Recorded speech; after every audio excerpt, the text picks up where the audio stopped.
England, summer of 1886. Morning mist drifted across the ancient hills of Northumberland as the first rays of sunlight bathed Ashcroft Manor in pale gold. For nearly 4 centuries the great estate had stood above the surrounding villages, its ivy-covered stone walls sheltering generations of noble lives, loyal servants, and family traditions.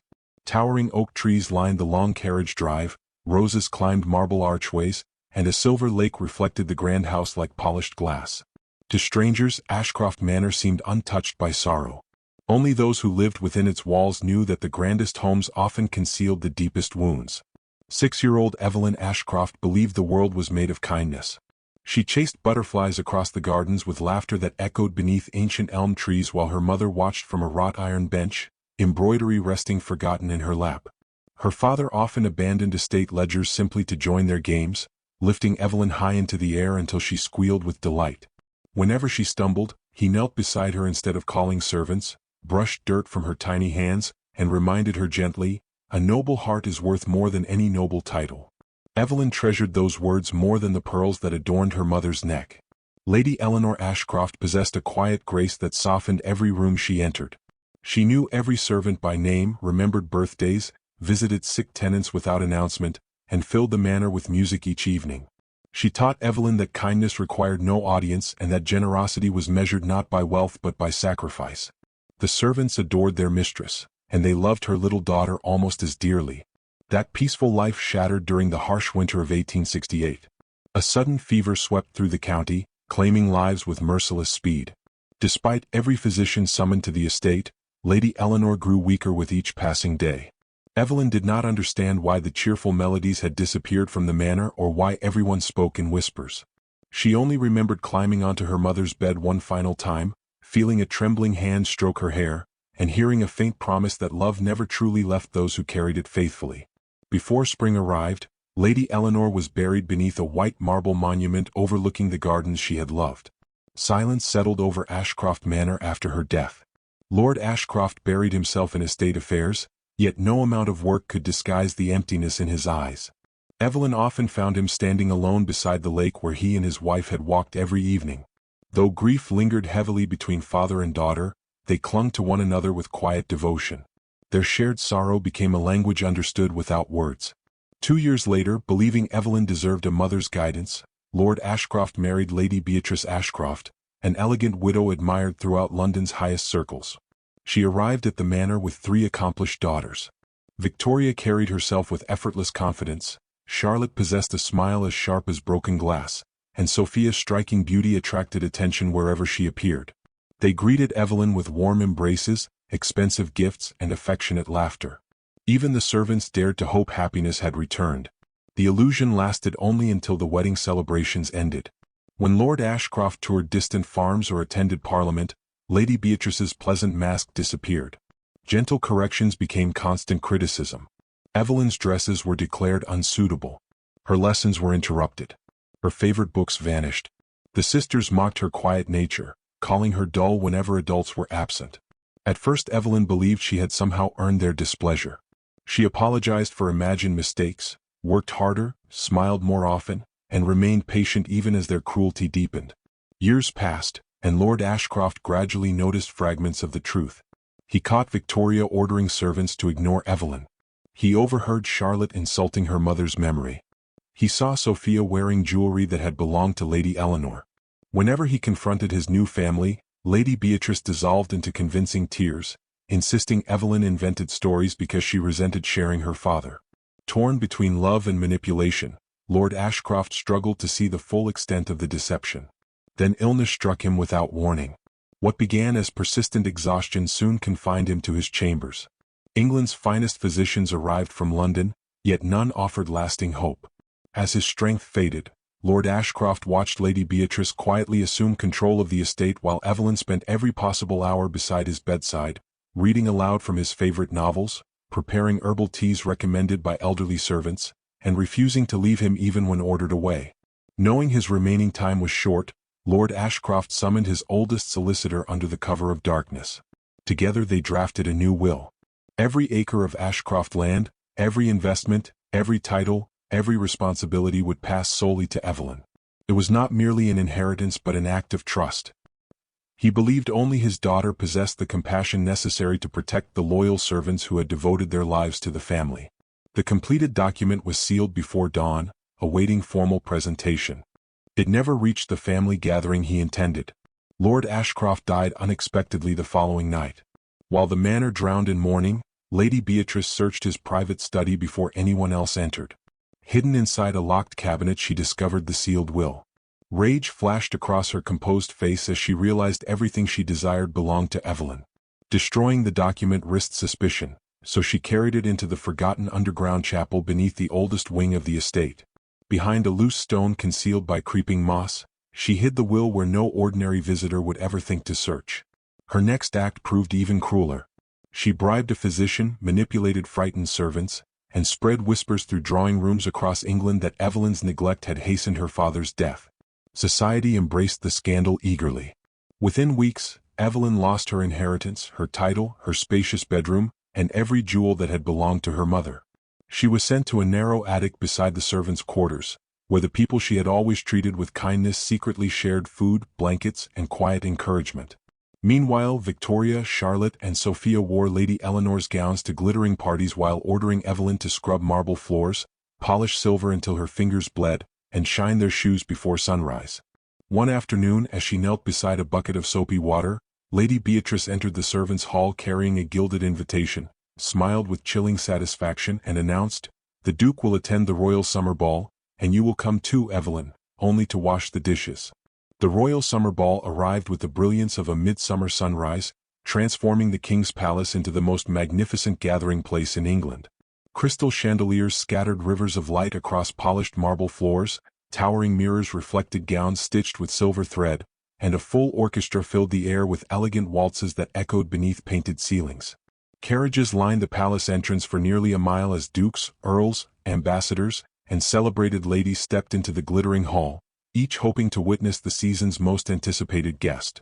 That guest was Duke Nathaniel Blackwood. At 34, Nathaniel possessed immense wealth, an unblemished reputation, and quiet authority earned through honorable service rather than inherited privilege alone. Unlike many noblemen, he rarely smiled merely to satisfy etiquette, rarely spoke without purpose, and never pursued admiration for its own sake. For years, ambitious families had competed to secure his hand in marriage, yet every proposal ended the same way. Nathaniel valued integrity above beauty, compassion above elegance, and sincerity above polished conversation. Society called him impossible to impress.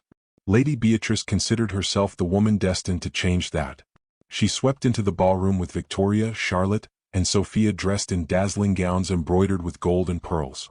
Around their necks glittered jewels that had once belonged to Evelyn's mother, though no one present knew their true history. Lady Beatrice presented her daughters one by one, praising their accomplishments with theatrical confidence while carefully omitting any mention of Evelyn. Victoria displayed rehearsed sophistication, Charlotte filled conversations with exaggerated charm, and Sophia relied upon effortless beauty to command attention. Nathaniel greeted each woman with flawless courtesy. Yet his gray eyes remained distant. Every compliment sounded memorized. Every graceful laugh felt carefully calculated. When Lady Beatrice hinted that one of her daughters would make an exceptional duchess, Nathaniel merely inclined his head and politely excused himself, leaving the four women exchanging frustrated glances. Far below the splendor of the ballroom, the palace kitchens pulsed with relentless activity. Copper pots steamed over roaring fires, servants hurried between endless tables, and cooks shouted instructions above the clatter of porcelain. Among them stood Evelyn in a simple cream servant's dress, sleeves rolled neatly above reddened wrists. Her hands moved tirelessly from basin to table, washing crystal glasses, arranging silver platters, and carrying trays heavier than they appeared. Despite exhaustion, she paused whenever another servant struggled, quietly lifting burdens that were not her own. A frightened young kitchen maid accidentally dropped a stack of folded linens, scattering them across the floor. Before the head cook could scold her, Evelyn knelt beside the girl. "It's only cloth," she whispered gently. No heart was broken. Together they gathered every piece while the trembling maid fought back grateful tears. An elderly dishwasher began coughing violently from the heat. Without hesitation, Evelyn surrendered her own cup of water. "You need it more," she insisted. The old man tried refusing. She smiled until he accepted. No one applauded these quiet acts. No noble witnessed them. Yet every servant nearby remembered. As the final course concluded upstairs, Lady Beatrice quietly approached the palace steward. With practiced elegance, she suggested that the royal dinner service be cleaned immediately inside the ballroom itself, claiming distinguished guests would admire the discipline of palace servants. The unsuspecting steward approved without questioning her unusual request. Moments later, 2 footmen wheeled an enormous antique silver washing basin into the grand hall. Behind them walked Evelyn. The lively conversations softened into puzzled murmurs. She lowered her eyes as countless strangers stared. Lady Beatrice's smile widened. "Begin," she ordered. Evelyn obeyed without protest. She rolled back her sleeves, dipped delicate porcelain plates into warm soapy water, and carefully scrubbed each golden rim beneath the glittering chandeliers. Every movement remained graceful despite the humiliation pressing against her chest. She neither hurried nor trembled. She simply continued working as though dignity could survive any audience. Whispers rippled through the ballroom. "Who is she? Wasn't she once an Ashcroft? I heard she disgraced her own father. What a disgrace." The rumor spread faster than music. Victoria stepped forward first, ensuring everyone watched. "My poor stepsister," she announced dramatically. "She always preferred kitchens to drawing rooms." Polite laughter followed. Charlotte leaned closer, pretending sympathy. "We tried helping her become a lady." She sighed theatrically. "But refinement cannot be taught." More laughter echoed beneath the chandeliers. Sophia circled behind Evelyn and deliberately lifted one of the elegant porcelain plates she had just finished washing. "Imagine," she said loudly, "believing anyone would marry someone who smells of soap instead of perfume." The ballroom erupted. Even nobles who knew nothing about Evelyn joined the laughter rather than question it. Faces blurred together. Voices merged into one cruel chorus. Victoria pointed directly at Evelyn. Her smile held neither mercy nor shame. "Nobody will ever want you." The word struck harder than any slap. For one painful heartbeat, the entire hall seemed suspended between laughter and silence. Evelyn closed her eyes. A single tear slipped down her cheek before disappearing into the basin below. Still she continued washing the next plate. She refused to answer cruelty with bitterness. She refused to surrender the last fragment of her father's teaching. Across the ballroom, Nathaniel had witnessed everything. He had seen the forced smiles, the frightened servants, the calculated humiliation. Most of all, he had seen a woman stripped of every honor except her character. While laughter still echoed around him, he quietly set down his untouched wineglass. Without asking permission, he crossed the marble floor. The orchestra faltered. Conversation ceased. Every noble turned to watch England's most sought-after duke approach the kneeling servant. Lady Beatrice's confident smile slowly disappeared. Nathaniel stopped beside Evelyn. He looked not at the mocking sisters but at the trembling woman before him. Without a single dramatic gesture, he reached toward the folded linen resting beside the basin. He picked up a clean towel. Then, to the astonishment of everyone present, he gently accepted a freshly washed plate from Evelyn's shaking hands. Carefully, respectfully, he dried it himself. The silence became absolute. He returned the polished plate to the silver basin before speaking in a calm voice that carried across the entire ballroom. "The work of honest hands has never diminished the worth of an honorable heart." No one dared laugh now. Nathaniel met Evelyn's tear-filled eyes for only a moment before giving the smallest reassuring nod, as though acknowledging an equal rather than a servant. Then he turned without another word and walked away, leaving behind a ballroom frozen in stunned disbelief, 3 speechless sisters suddenly uncertain of their victory, and one broken young woman realizing that, for the first time since her father's death, someone had seen not her disgrace, but the truth hidden beneath it. Nathaniel Blackwood left the royal summer ball long before the orchestra finished its final waltz. Yet the image that followed him through the moonlit streets of London was not one of glittering gowns or political conversations.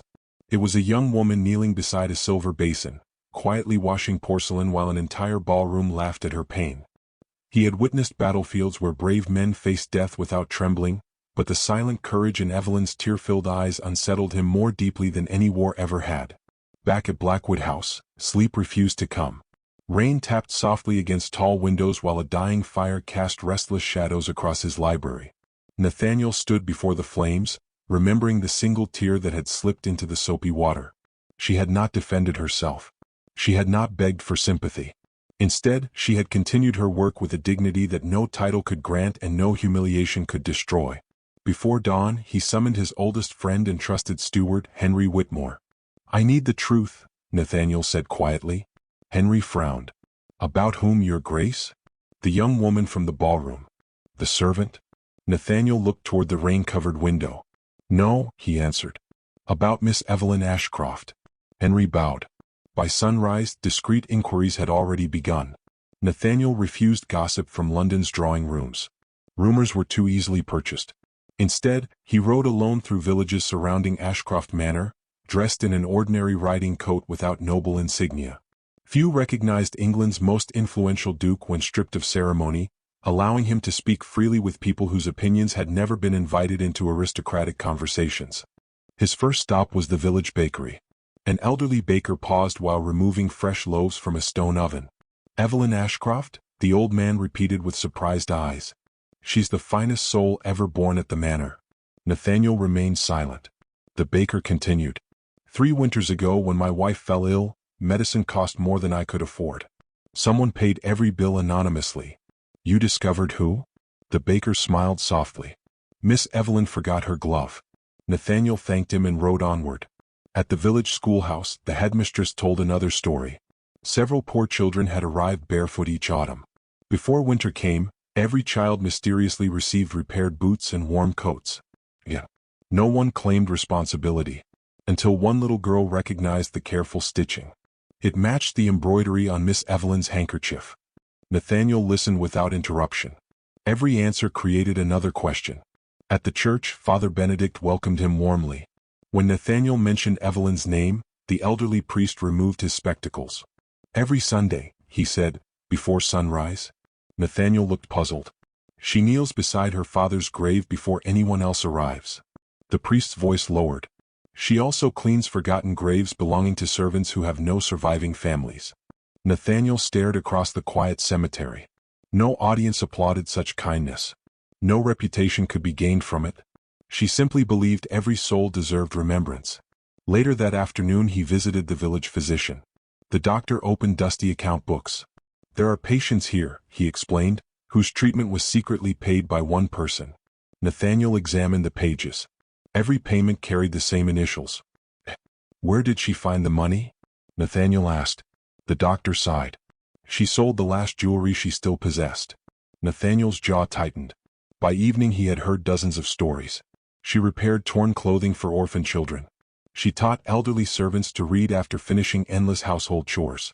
She secretly delivered bread to widows before eating breakfast herself. She never accepted praise. She never revealed her sacrifices. The woman described by the villagers resembled nothing like the selfish, careless daughter society believed her to be. Meanwhile, inside Ashcroft Manor, Lady Beatrice noticed subtle changes spreading through London. People had begun speaking less about her daughters. Instead, they whispered about the Duke kneeling beside Evelyn. That frightened her. She immediately tightened her control. Evelyn's attic room was locked from outside every night. Letters addressed to her mysteriously disappeared. Visitors were turned away before reaching the servants' entrance. Lady Beatrice announced that Evelyn suffered emotional instability brought on by guilt over her father's death. Victoria eagerly repeated the lie. Charlotte exaggerated imaginary fits of anger. Sophia claimed Evelyn had become dangerously obsessed with the Duke after the ball. Within days the rumors reached fashionable drawing rooms. Lady Beatrice believed scandal would frighten Nathaniel away forever. Instead, the rumors convinced him someone desperately wanted Evelyn silenced. One rainy afternoon Lady Beatrice ordered Evelyn to deliver food and medicine to an isolated tenant cottage several miles beyond the estate. The assignment appeared ordinary. It was not. Halfway through the journey the coachman suddenly stopped. "The bridge ahead is unsafe," he muttered. "You'll have to continue on foot."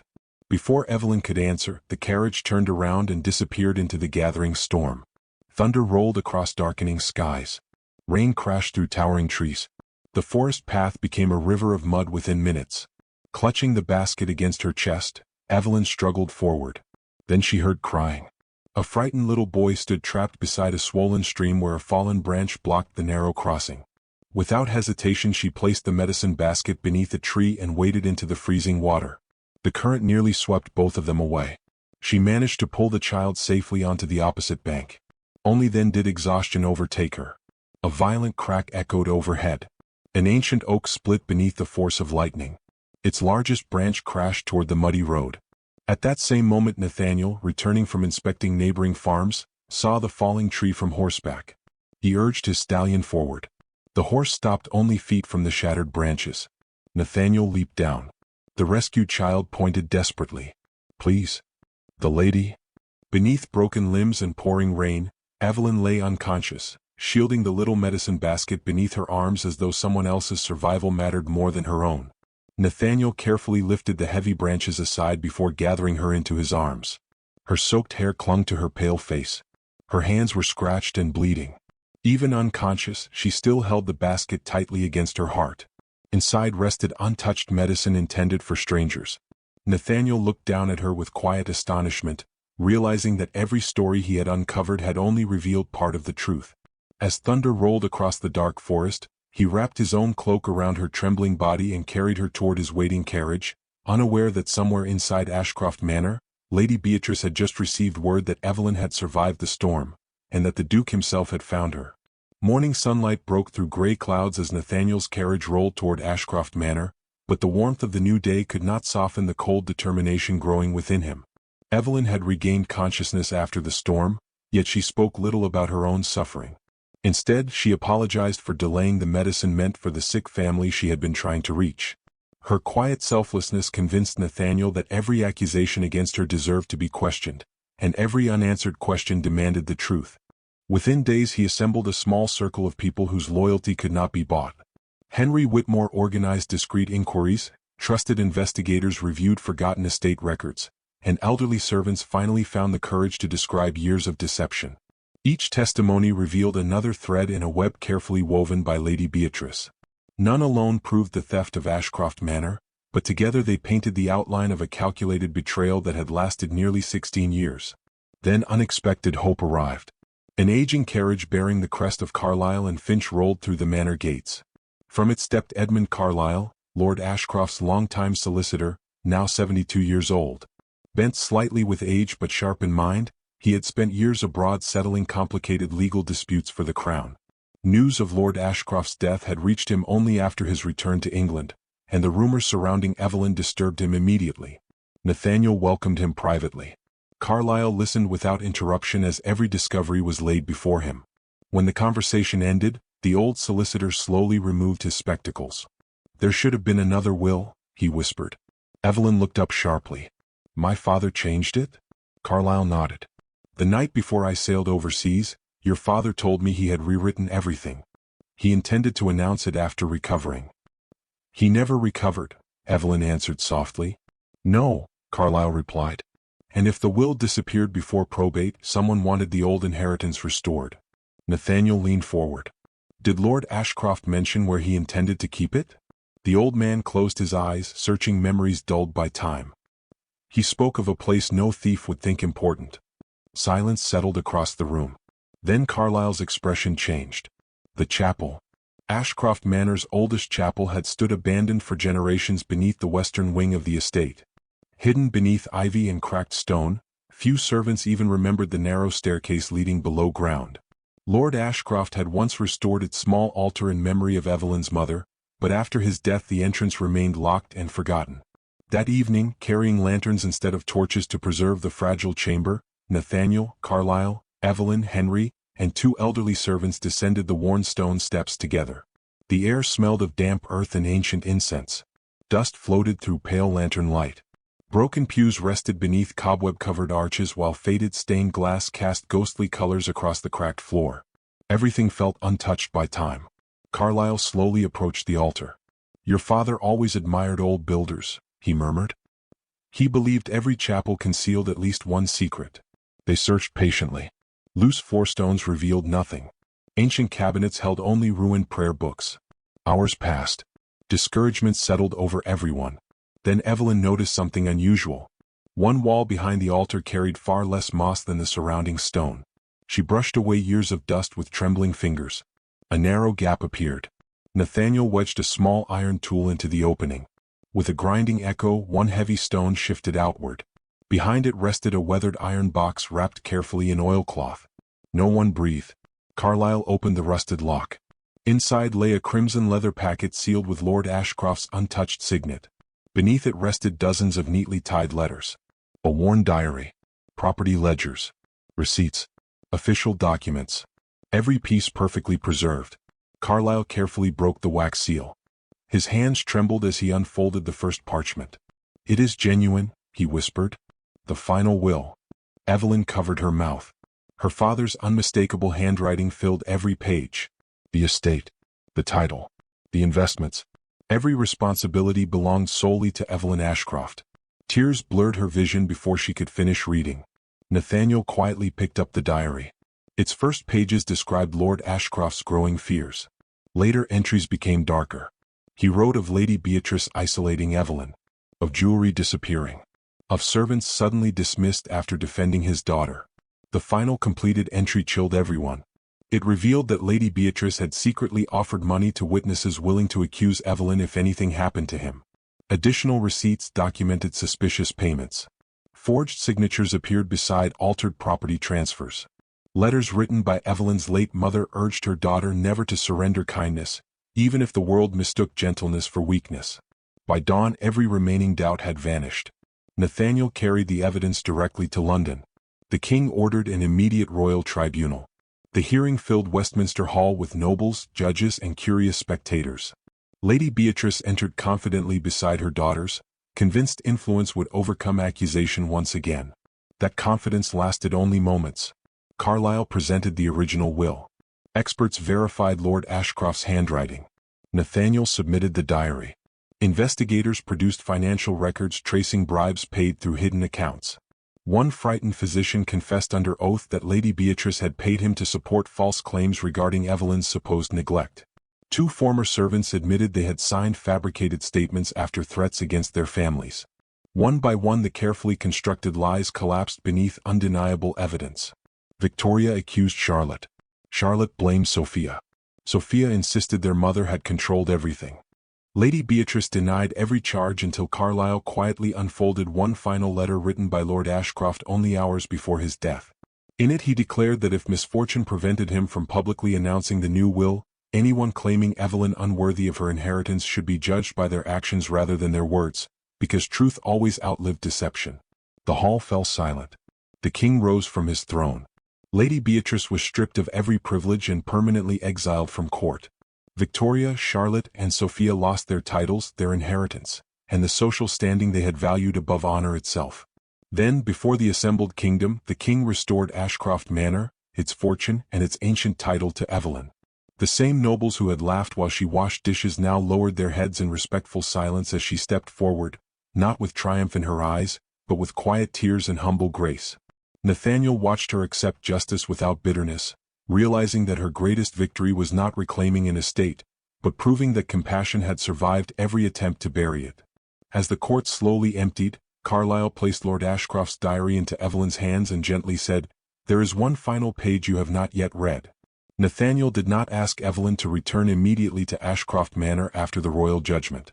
Though the estate had been restored to her by law, he knew that walls could remember sorrow long after justice had been served.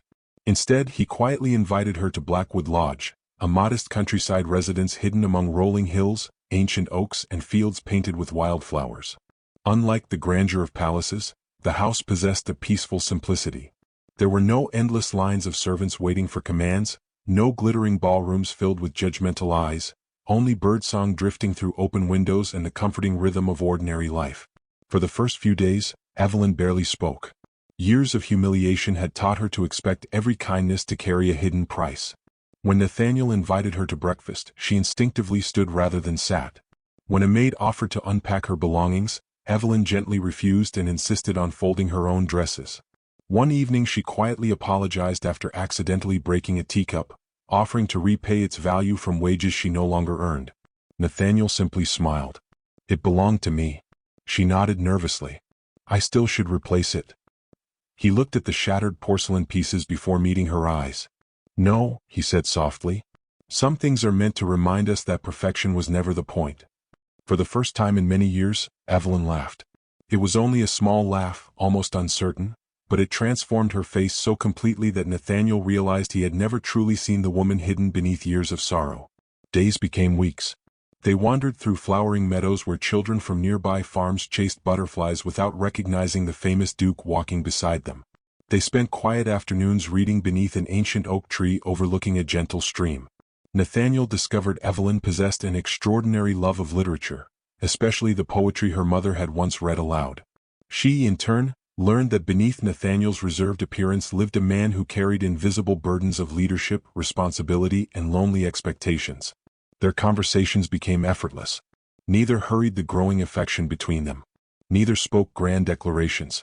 Instead, love appeared in countless quiet moments. Nathaniel noticed when Evelyn paused to admire blooming roses because they reminded her of her mother.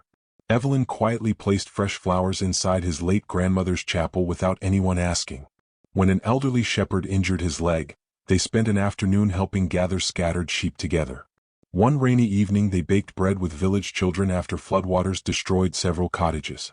Nathaniel watched Evelyn laughing beside flower-covered youngsters, her sleeves rolled above her elbows, her cheeks dusted with white powder, and understood something remarkable. Everywhere she went, wounded hearts felt safer. One afternoon he asked the question that had lingered within him for weeks. If wealth had never been returned to you? Evelyn looked toward the distant hills. I would still wish for exactly this. What? A place where forgotten people never have to beg for kindness. She spoke without bitterness. Too many widows lose everything after one funeral. Too many servants grow old with nowhere to live. Too many orphan children believe the world has already decided their worth. Nathaniel listened silently. I don't dream about grander palaces, she continued. I dream about opening every empty room to people who have nowhere left to go. Nathaniel smiled. I thought so. Several days later a royal messenger arrived carrying invitations embossed with the king's seal. The royal autumn ball would celebrate the restoration of several historic noble houses, including Ashcroft Manor. Nathaniel accepted. Evelyn hesitated. I cannot go back there. You can, he answered gently. But only when you're ready. She lowered her eyes. Everyone will remember. They will, he agreed.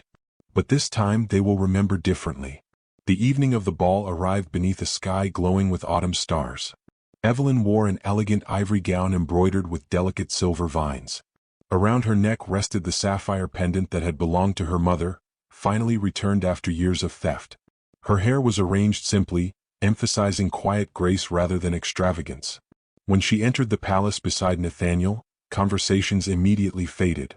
Many guests lowered their eyes in shame. Others watched with admiration. Several elderly servants from Ashcroft Manor secretly wiped tears from their faces. Lady Beatrice and her daughters were nowhere to be seen. Only their absence remained. Nathaniel guided Evelyn through the ballroom without speaking. They stopped beside the very silver washing basin that had been preserved exactly where it once stood. Its polished surface reflected the chandeliers overhead. Months earlier it had witnessed humiliation. Tonight it would witness redemption.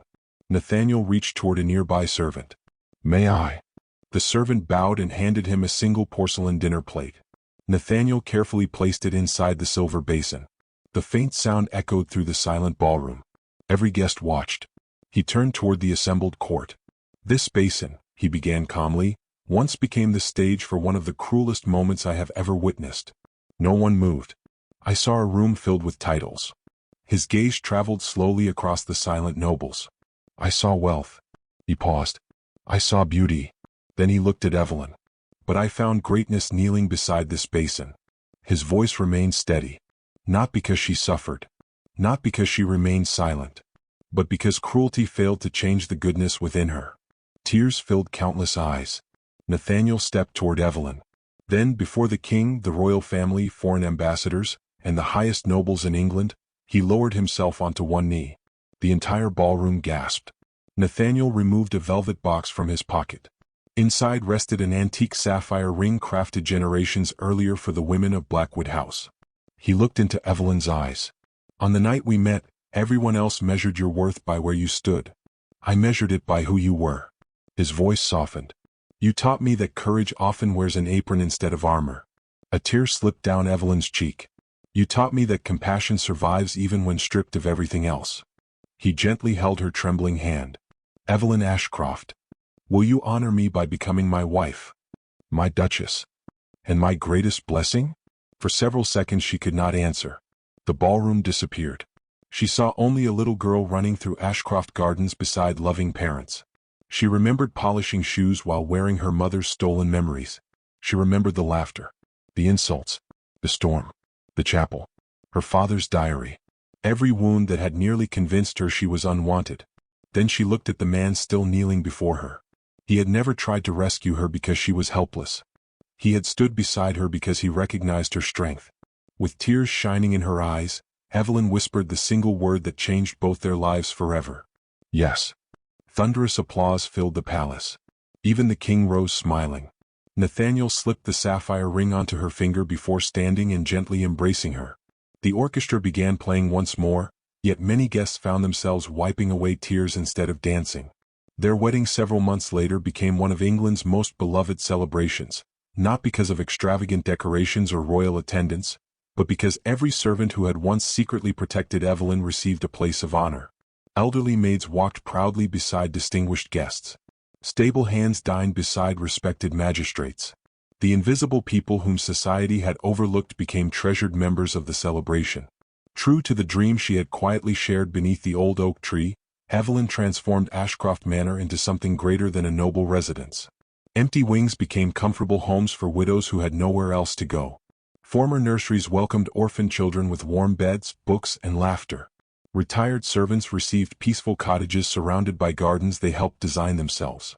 The grand dining hall served rich and poor alike every Sunday, ensuring no lonely soul ever ate alone within Ashcroft lands again. Inside the entrance hall stood the restored silver basin. Visitors often paused before it, puzzled by its place among priceless paintings and noble portraits. Beside it rested a simple brass plaque engraved with words Evelyn chose herself. Compassion is stronger than cruelty. Dignity belongs to every soul.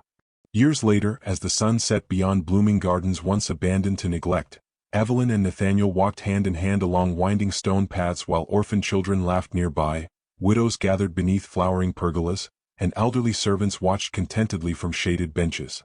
The manor that had once echoed with lies had become a sanctuary of hope. Those who had mocked Evelyn were remembered only as a warning against pride, while the woman they declared no one would ever want became the most beloved duchess in the kingdom, not because she reclaimed an inheritance, but because she transformed it into a legacy of mercy that would outlive every title, every fortune, and every cruel word ever spoken against her.